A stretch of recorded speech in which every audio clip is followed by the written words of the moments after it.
दोस्तों स्वागत है आपका एक नए वीडियो में। और आज हम पढ़ने वाले हैं प्रभावी परमाणु क्रमांक क्या होता है, यानी इफेक्टिव एटॉमिक नंबर EAN।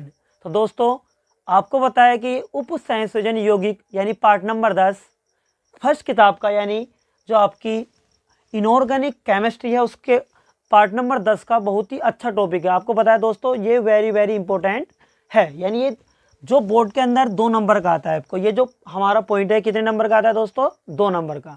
तो दोस्तों सीखते हैं आज हम प्रभावी परमाणु क्रमांक किस प्रकार से निकालते हैं। सबसे पहले देखेंगे हम इसकी डेफिनेशन, ठीक है। तो दोस्तों ये हमारा एक नियम है जिसको सिडविक नामक वैज्ञानिक ने दिया था। दोस्तों हम देखेंगे इसकी पहले परिभाषा, यानी प्रभावी परमाणु क्रमांक का नियम यानी किसने दिया था दोस्तों, सिडविक ने दिया था। यानी सिडविक एक वैज्ञानिक का नाम है, सिडविक ने दिया था इस नियम के अनुसार, ठीक है। इस नियम के अनुसार यहाँ से इसकी डेफिनेशन आगे को, यहाँ से इसकी डेफिनेशन हम देखेंगे, ठीक है। बहुत ही छोटी डेफिनेशन दोस्तों, आपको 2 नंबर का, ये मानो कि इस साल 2 नंबर का ये वेरी इंपॉर्टेंट है, आना है ये इस साल बोर्ड के अंदर। यानी लिगेंड से इलेक्ट्रॉनों को ग्रहण करने के बाद, यानी लिगेंड से इलेक्ट्रॉनों को ग्रहण करने के बाद केंद्रीय धातु पर उपस्थित इलेक्ट्रॉनों की कुल संख्या को प्रभावी परमाणु क्रमांक EAN कहते हैं।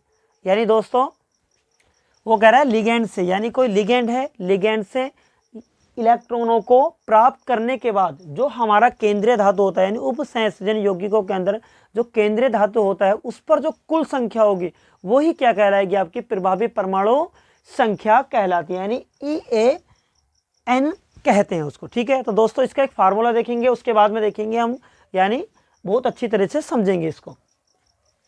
सूत्र है इसका, केंद्रीय धातु का परमाणु क्रमांक, यानी जो हमारा उप संयोजन यौगिक है उसके अंदर जो हमारा क्या होता है, जो केंद्रीय धातु होता है उसका परमाणु क्रमांक, उसमें से क्या करेंगे, उसमें से घटाएंगे धातु की ऑक्सीकरण संख्या, धातु की ऑक्सीकरण संख्या प्लस 2 गुणा, यानी जो हमारी उप संयोजन संख्या होती है या समनव्य संख्या होती है, ठीक है। जैसे दोस्तों अब वो क्या कह रहा है, यानी प्रभावी परमाणु क्रमांक में, यानी लिगेंड से इलेक्ट्रॉनों को ग्रहण करने के बाद दोस्तों ये क्या होते हैं, यहाँ पर जो हमारे क्या होते हैं, ये सभी लिगेंड होते हैं।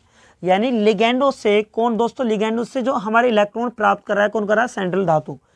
यानी लिगेंडों से इलेक्ट्रॉनों को प्राप्त करने के बाद केंद्रीय धातु, दोस्तों केंद्रीय धातु क्या है हमारा, Cr। यानी लिगेंडों से, लिगेंड क्या है ये, यानी यहाँ पर अमोनिया क्या है दोस्तों, हमारा लिगेंड है। लिगेंडों से इलेक्ट्रॉनों को प्राप्त करने के बाद जो हमारी धातु है, धातु पर उपस्थित दोस्तों इलेक्ट्रॉनों की कुल संख्या, यानी इनसे जो इलेक्ट्रॉन प्राप्त करने के बाद क्रोमियम के पास तो कुछ क्या होते हैं, यानी पहले से इलेक्ट्रॉन हैं, और लिगेंडों से इलेक्ट्रॉन लेने के बाद जितने इलेक्ट्रॉन इस पर हो जाएंगे दोस्तों वही क्या कहलाएगा, वही हमारा प्रभावी परमाणु नंबर यानी EAN कहलाता है, ठीक है। तो दोस्तों अब देखेंगे हम इसको एक एग्जाम्पल की सहायता से। तो दोस्तों अब देखेंगे हम इसको एक एग्जाम्पल की सहायता से। अब दोस्तों यहाँ पर क्या है, हमारे पास एक यौगिक है CrNH3 का होल 6 Cl में दोस्तों क्या निकालनी है हमें, में यानी धातु की निकालनी पड़ती है, जो सेंट्रल धातु होती है क्रोमियम की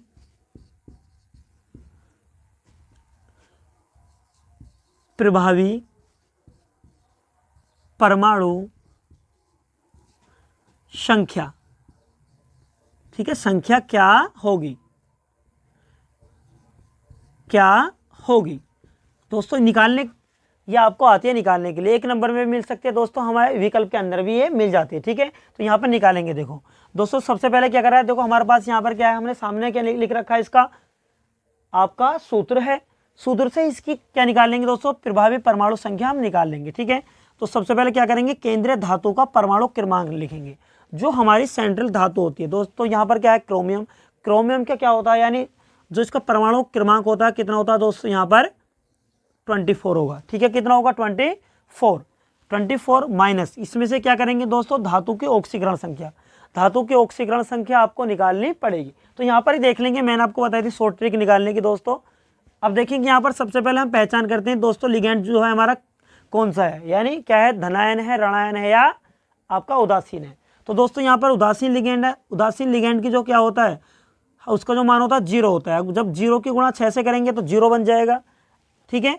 तो यहाँ पर क्या है दोस्तों, यहाँ पर जो क्लोरीन है, क्लोरीन के पास क्या होता है, इसकी वैलेंसी कितनी होती है दोस्तों, -1, 3 है, तो माइनस क्या हो जाएगी दोस्तों, माइनस क्या हो जाएगी, -3 होती है। पर जब दोस्तों क्या करते हैं, इसका पक्षांतर करते हैं तो ये जो माइनस होता है ये प्लस में बदल जाता है। तो यहाँ पर क्या हो जाएगी, +3, यानी 3 घटा देंगे, इसमें से 3 घटा देंगे, ठीक है। यहाँ तक हो गया। +2, यानी 2 से क्या करेंगे दोस्तों, गुणा करेंगे किसकी, समनव्य संख्या की, यानी समनव्य संख्या। चलो यहाँ पर ही लिख लेंगे, समनव्य संख्या क्या होती है, आपको पता है दोस्तों, जो लिगेंडों की कुल संख्या होती है, लिगेंडों की कुल संख्या होती है, वही क्या होती है, हमारी समनव्य संख्या या उप सहसंयोजन संख्या होती है।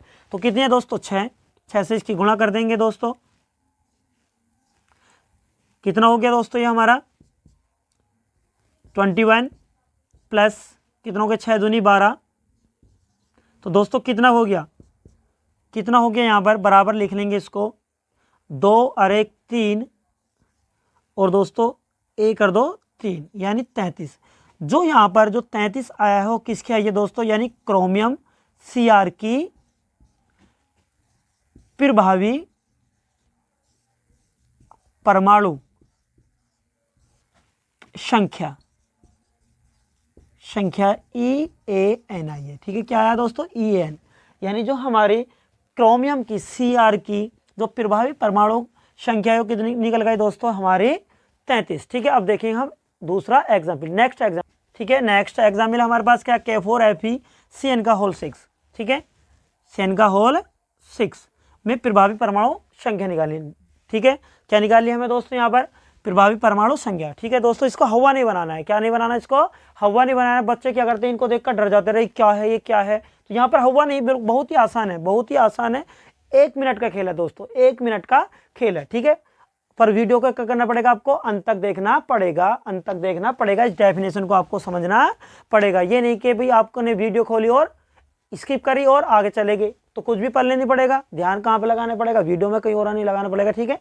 तो यहाँ पर देख लेंगे K4FeCN, ठीक है। तो यहाँ पर देखेंगे सबसे पहले केंद्रीय धातु का परमाणु क्रमांक कितना होता है दोस्तों, आपको पता है Fe का कितना होता है, 26 होता है, ठीक है। कितना होता है, 26। तो सबसे पहले निकाल लेंगे 26, ठीक है। माइनस क्या करना है, इसकी ऑक्सीकरण संख्या, आपको ऑक्सीकरण संख्या तो पता है, नहीं पता तो निकाल लेंगे। CN की कितनी है दोस्तों, -1, 6 हो जाएंगे, 6 में से 4 घटा देंगे, यहाँ पर निकाल लेंगे।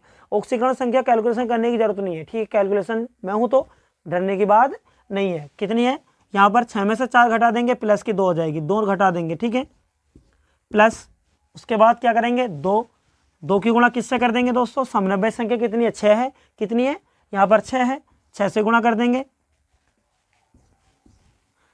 26 में से 2 24 प्लस 6 दूनी 12, कितना आ गया दोस्तों, बराबर देखो 2 और 4 6 और 1 और 2 3, 36, कितना आ गया दोस्तों, यानी 36।